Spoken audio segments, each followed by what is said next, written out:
हमारा ब्रह्मांड एक बहुत बड़ा और रहस्यमय जगह है। हमने ये जानने में बहुत तरक्की कर ली है कि ये कैसे काम करता है, जैसे तारों का जीवन चक्र और आकाश गंगाओं का नृत्य। लेकिन एक सवाल जो खगोलविदों को हमेशा उलझाता रहता है वो ये है, ब्रह्मांड बना किससे है? हम तारे, ग्रह और आकाशगंगाएं देख सकते हैं, लेकिन ये सब मिलकर भी ब्रह्मांड के कुल द्रव्यमान और ऊर्जा का एक छोटा सा हिस्सा ही है। कुछ और भी है, कुछ अदृश्य, कुछ रहस्यमय।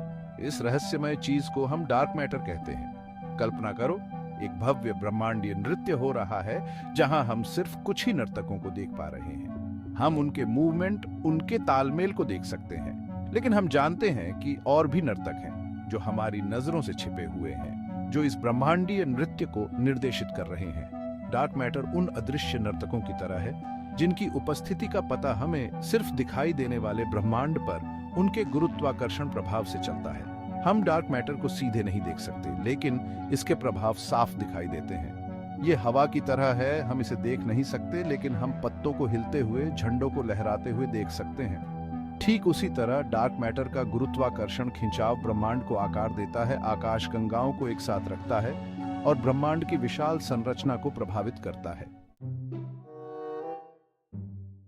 तो डार्क मैटर असल में है क्या? सीधे शब्दों में कहें तो ये एक तरह का पदार्थ है जो प्रकाश के साथ बिल्कुल भी प्रतिक्रिया नहीं करता, इसीलिए इसे डार्क कहा जाता है। ये प्रकाश को उत्सर्जित नहीं करता, अवशोषित नहीं करता और न ही परावर्तित करता है, जिसकी वजह से ये हमारी दूरबीनों को दिखाई नहीं देता। लेकिन इसकी अदृश्यता आपको धोखा न दे, डार्क मैटर ब्रह्मांड के कुल द्रव्यमान का 80% हिस्सा है। हाँ, आपने सही सुना, वो सारे परमाणु जो हमारे आसपास की हर चीज बनाते हैं, जिस हवा में हम सांस लेते हैं से लेकर आकाश में चमकते तारों तक, ब्रह्मांड का सिर्फ 5% हिस्सा ही बनाते हैं। बाकी सब एक ब्रह्मांडीय रहस्य है जिसमें डार्क मैटर की मुख्य भूमिका है। इस बात ने ब्रह्मांड को समझने के हमारे नजरिए को पूरी तरह से बदल दिया है। ये हमें बताता है कि हम एक ऐसे ब्रह्मांड में रह रहे हैं जिसे अदृश्य ताकतों द्वारा आकार और नियंत्रित किया जा रहा है, जिन्हें हम अभी समझना शुरू ही कर रहे हैं। डार्क मैटर की कहानी शुरू होती है 1930 के दशक में एक महान खगोल शास्त्री फ्रिट्ज ज्विकी के साथ। ज्विकी उस समय कॉमा क्लस्टर का अध्ययन कर रहे थे, जो गुरुत्वाकर्षण द्वारा एक साथ बंधी आकाशगंगाओं का एक विशाल समूह है। वह क्लस्टर के द्रव्यमान को मापने की कोशिश कर रहे थे, क्योंकि इससे वह ये समझ सकते थे कि आकाशगंगाएं क्लस्टर के भीतर कैसे घूमती हैं। ज्विकी ने कॉमा क्लस्टर के द्रव्यमान का अनुमान लगाने के लिए 2 अलग-अलग तरीके अपनाए। पहला तरीका आकाशगंगाओं की गति को देखकर था, जबकि दूसरा तरीका क्लस्टर की कुल चमक पर निर्भर था। ज्विकी को यह देखकर बहुत हैरानी हुई कि दोनों तरीकों से मिले परिणाम एकदम अलग-अलग थे। आकाशगंगाएं क्लस्टर के दिखाई देने वाले द्रव्यमान के हिसाब से जितनी तेजी से घूमनी चाहिए थी, उससे कहीं ज्यादा तेजी से घूम रही थी। ऐसा लग रहा था जैसे कोई अदृश्य द्रव्यमान, कोई डार्क मैटर क्लस्टर को एक साथ बांध कर रखे हुए है और आकाशगंगाओं की गति को प्रभावित कर रहा है।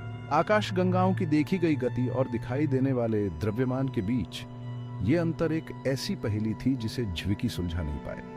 उन्होंने इस गायब द्रव्यमान को डंकले मटेरिया नाम दिया, जिसका जर्मन में मतलब होता है डार्क मैटर। उन्हें क्या पता था कि उनका यह अवलोकन ब्रह्मांड विज्ञान में एक क्रांति ला देगा। ज्विकी के शुरुआती अवलोकन के बाद के दशकों में डार्क मैटर के और भी सबूत मिलते गए हैं। खगोलविदों ने इसके गुरुत्वाकर्षण प्रभावों को ब्रह्मांडीय पैमाने पर देखा है, जैसे आकाशगंगाओं के घूमने से लेकर विशाल आकाशगंगा समूहों के आसपास प्रकाश के मुड़ने तक। लेकिन इतने व्यापक प्रभाव के बावजूद डार्क मैटर आज भी एक पहेली बना हुआ है। हम जानते हैं कि डार्क मैटर गैर चमकदार है, यानी यह प्रकाश के साथ बिल्कुल भी प्रतिक्रिया नहीं करता, इसलिए यह हमारी दूरबीनों के लिए अदृश्य है। हम ये भी जानते हैं कि यह सामान्य पदार्थ के साथ बहुत कम या बिल्कुल भी प्रतिक्रिया नहीं करता। यही कारण है कि हम इसे प्रयोगशालाओं में सीधे तौर पर नहीं ढूंढ पाए हैं। इतना मायावी होने के बावजूद खगोलविद डार्क मैटर के कुछ गुणों को समझने में कामयाब रहे हैं। हम जानते हैं कि यह ठंडा है, यानी यह प्रकाश की गति की तुलना में बहुत धीरे धीरे चलता है। हम यह भी जानते हैं कि यह गैर बेरियोनिक है, यानी यह सामान्य पदार्थ प्रोटॉन, न्यूट्रॉन और इलेक्ट्रॉन से नहीं बना है। ये गुण हमें बताते हैं कि डार्क मैटर हमारे द्वारा पहले देखी गई किसी भी चीज से बिल्कुल अलग है। यह पदार्थ का एक नया रूप है, हमारे ब्रह्मांड का एक ऐसा मूलभूत घटक जिसे हम अभी समझना शुरू ही कर रहे हैं।